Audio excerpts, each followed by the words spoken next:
আজকে আমরা বলবো কোন কোন রোগের কারণে ঘন ঘন প্রস্রাব হয়। গতদিনে আমরা বলছিলাম যে অভ্যাসের কারণে, মানে অতিরিক্ত পানি পান করবেন, অতিরিক্ত বার আপনাকে ওয়াশরুমে যেতে হবে, অতিরিক্ত মূত্র ত্যাগ করতে হবে। কিন্তু সত্যি সত্যি কখনো কখনো রোগের কারণেও আপনার ঘন ঘন প্রস্রাব হতে পারে। কাজেই একেবারে উপেক্ষা বা অবহেলা না করে ডাক্তারের কাছে যেতে হবে। ডাক্তার সাহেব আপনার কারণগুলি আপনার সাথে কথা বলবেন, পরীক্ষা নিরীক্ষা করবেন, তারপর নির্ণয় করবেন। প্রথমে আসি ইনফেকশন। প্রস্রাবে যদি প্রদাহ হয়, প্রস্রাবথলির প্রদাহ, যেটাকে ডাক্তারি ভাষায় আমরা বলি সিস্টাইটিস বা প্রস্রাবথলির প্রদাহ বা প্রস্রাবের ইনফেকশন, এরকম হলে ঘন ঘন প্রস্রাব হবে। তো এই প্রস্রাব যখন ঘন ঘন হবে, তার সাথে আপনার প্রস্রাব ত্যাগ করার সময় ব্যথাযুক্তভাবে প্রস্রাব ত্যাগ হবে, মানে প্রচণ্ড ব্যথা হবে। প্রস্রাব ত্যাগ করার সময় জ্বালা পোড়া হবে, ব্যথা হবে, এমনকি প্রস্রাব দিয়ে রক্তও ঝরে যেতে পারে, গায়ে জ্বর আসতে পারে, তলপেটে চাপ চাপ ব্যথা অনুভব হতে পারে। তাহলে আমরা বুঝবো যে প্রস্রাবথলির ইনফেকশন হয়েছে, যেটাকে আমরা বলি সিস্টাইটিস অথবা ইউরেথ্রাইটিস অথবা ইউটিআই, ইউরিনারি ট্র্যাক্ট ইনফেকশন। এগুলি যে কোনো একটা কারণে প্রস্রাব ইনফেকশন হতে পারে। এই ইনফেকশন আবার সাধারণ রোগ জীবাণু, যেমন এস্কেরিশিয়া কোলাই, ক্লিবশিয়েলা, প্রোটিয়াস বা অন্যান্য রোগ জীবাণু দিয়ে, ব্যাকটেরিয়া দিয়ে হতে পারে।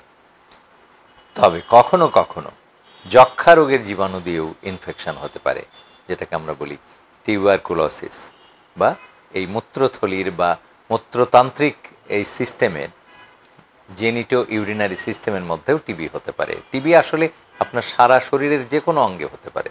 তো তার মধ্যে মূত্রতন্ত্রের টিবি আমাদের দেশে বেশ একটা কমন বা প্রকট আকারে দেখা দিয়েছে, এবং যেটিকে ডায়াগনোসিস বা নির্ণয় করা, রোগ নির্ণয় করা অত্যন্ত দুরূহ এবং জটিল। অথচ মানুষজন সাফার করে বা ভুগতে থাকে। এবং ঘন ঘন প্রস্রাব মানে কি, এই রোগীরা তাদের ধীরে ধীরে শরীর খারাপ হতে থাকে, স্বাস্থ্যহীন হতে থাকে, খাওয়ায় অরুচি এসে যায়, এবং রাত্রে তো সে ঘুমাতেই পারে না। এমনও আমি দেখেছি সদ্য বিবাহিতা এই মূত্রতন্ত্রের টিবির রুগী, সে প্রতি 5 থেকে 10 মিনিট পর পর ওয়াশরুমে যাচ্ছে। তাহলে সদ্য বিবাহিতা একটা যুবতী যদি 10 মিনিট পর পরও ওয়াশরুমে যায়, তাহলে তার সংসারের মধ্যে নানান ঝামেলা শুরু হবে, এবং সেই শ্বশুর বাড়িতে তার সত্যি সত্যি ঝামেলা শুরু হয়েছিল। কিন্তু সুবিধা হচ্ছে এই, যদি রোগটা ধরা পড়ে, নির্দিষ্ট চিকিৎসায় আপনি প্রথম 2 মাসের মধ্যে সুস্থ হয়ে যাবেন। তারপরে কিন্তু চিকিৎসাটা, টিবির চিকিৎসাটা চলতে হবে 6 মাস পুরোপুরি। তো এই গেল হলো ইনফেকশান। আর একটা ধরনের ইনফেকশান আছে, যেটাকে ইনফেকশানের কোনো রোগ জীবাণু খুঁজে পাবে না, কিন্তু ডাক্তার সিস্টোস্কপি করে, মানে প্রস্রাব থলির মধ্যে মেশিন দিয়ে দেখে আসার পরে রোগটি নির্ণয় করতে পারবে। সেটা হলো সিস্টাইটিস সিস্টিকা। এমন যদি হয়, তাহলেও কিন্তু রোগটা সারিয়ে দেওয়া ডাক্তারের পক্ষে একটু জটিল। তারপরেও ডাক্তারের কাছে যেতে হবে আপনাকে। এই ইনফেকশনের পরে যে রোগটির নাম আমরা বলবো, তা হলো কিডনির পাথুরি রোগ অথবা কিডনির টিউমার। যে কোনো একটা পাথর থাকার পর দীর্ঘদিন প্রস্রাবথলির মধ্যে পাথর থাকলেও কিন্তু টিউমার হতে পারে। আর এটা ছাড়াও, পাথর ছাড়াও নিজের থেকেও টিউমার হতে পারে। প্রস্রাবথলির টিউমার হলে আপনার ঘন ঘন প্রস্রাব হবে এবং প্রস্রাব দিয়ে রক্ত যাবে। এই রক্ত যাওয়াটা হবে ব্যথা শূন্যভাবে। প্রস্রাব করবেন, ব্যথা হচ্ছে না, প্রস্রাব দিয়ে প্রস্রাব পুরো পেশাবটাই লাল হয়ে পড়ছে, তাহলে এবং ঘন ঘন হচ্ছে, তাহলে আপনি ধরে নেবেন যে প্রস্রাবথলির মধ্যে হয়তো টিউমার হয়েছে। এবং সবচাইতে আশঙ্কার কথা বা ভয়ের কথা হচ্ছে, এই টিউমারগুলি প্রায় সবগুলি ক্যান্সার। কাজেই যদি কারো ঘন ঘন প্রস্রাব অথবা প্রস্রাব দিয়ে ব্যথাশূন্যভাবে রক্ত যায়, প্রস্রাব যদি লাল হয়ে পড়ে, তাহলে অবশ্যই ডাক্তারের কাছে যেতে ভুলবেন না। এবং ডাক্তার পরীক্ষা নিরীক্ষার মধ্যে যদি আপনাকে সিস্টোস্কপি করতে বলে, মানে প্রস্রাবথলিকে মেশিন দিয়ে পরীক্ষা করার কথা বলে, তা আপনার বিনা বাধায় বা নির্দ্বিধায় মেনে নিন। কারণ সিস্টোস্কপি সবচাইতে ভালো পরীক্ষা, যে সিস্টোস্কপি করে অনেক ছোট ছোট টিউমারও যদি থাকে, সেটি ডাক্তার অনেক বড় বড় আকারে দেখতে পাবে। আলট্রাসনোগ্রাম করলে সবগুলি ক্ষেত্রে টিউমার দেখা নাও যেতে পারে। বিশেষ করে যদি কার্সিনোমা ইন সিটু হয়, মানে একদম ভেলভেটি, আমরা যে জায়নামাজে নামাজ পড়ি জায়নামাজগুলির যেমন উপরে পিঠটা নরম এবং তুলতুলে হয়েও গদির মতন উঁচু হয়ে থাকে, সেই রকমভাবে এক ধরনের টিউমার হতে পারে প্রস্রাবথলির মধ্যে, যেটাকে আমরা বলি কার্সিনোমা ইন সিটু, যার আলট্রাসনোগ্রামে দেখা সম্ভব না। কাজেই সিস্টোস্কোপি করে সেটিকে ডায়াগনোসিস বা নিরূপণ করতে হবে।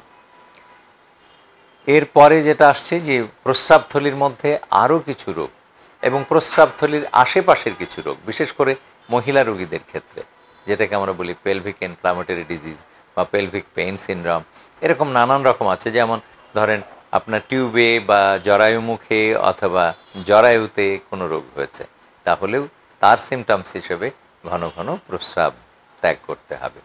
আর নারী কিংবা পুরুষের উভয়ের জন্যেই যে পায়খানা ক্লিয়ার যদি না হয়, মল যদি আটকে থাকে দীর্ঘদিন, তাহলেও আপনার প্রস্রাব ক্লিয়ার হবে না এবং আপনাকে ঘন ঘন প্রস্রাব করতে হবে। আর বয়স্ক পুরুষদের, বিশেষ করে 50-এর পরে যে সমস্যাটা পুরুষদের শুরু হয়, সেটা হলো প্রস্টেটিক এনলার্জমেন্ট বা প্রস্টেট বড় হতে থাকে। 50 ঊর্ধ্ব পুরুষের মধ্যে শতকরা 60 জন পুরুষই এই সমস্যা দিয়ে তার দিন শুরু করতে পারে, এমনকি রাতেও তার এই সমস্যা থেকে যাবে, যাকে ডাক্তারি ভাষায় বলবেন যে ইনক্রিজ ফ্রিকোয়েন্সি অফ মেকচুরেশন, বা বাড়তি বারবার তাকে দিনের বেলা প্রস্রাব করতে যেতে হচ্ছে, রাতের বেলাও তাকে ঘুম ভেঙে উঠে 3-4 বার পেশাব করতে যেতে হচ্ছে। এবং এই প্রস্রাব করার সময় সে দুর্বলভাবে প্রস্রাব করে, দুর্বল মানে ধীরে ধীরে, স্পিডই হয় না, ধীরে ধীরে প্রস্রাব করে, এবং প্রস্রাব করার শেষে তার মনে হয় যে প্রস্রাবটা থেকেই গেল, ক্লিয়ার হলো না, আরও খানিকটা পেটের মধ্যে রয়ে গেল। এরকম যদি হয় তাহলে বুঝতে হবে যে প্রস্টেটিক এনলার্জমেন্ট অথবা ব্লাডার নেক হাইপারট্রফি। এটা অল্প বয়সের পুরুষদেরও হতে পারে। এইগুলি হলো মোটামুটিভাবে প্রস্রাব ঘন ঘন কেন হচ্ছে তার পেছনের রোগগুলির নাম বা রোগগুলির কারণ।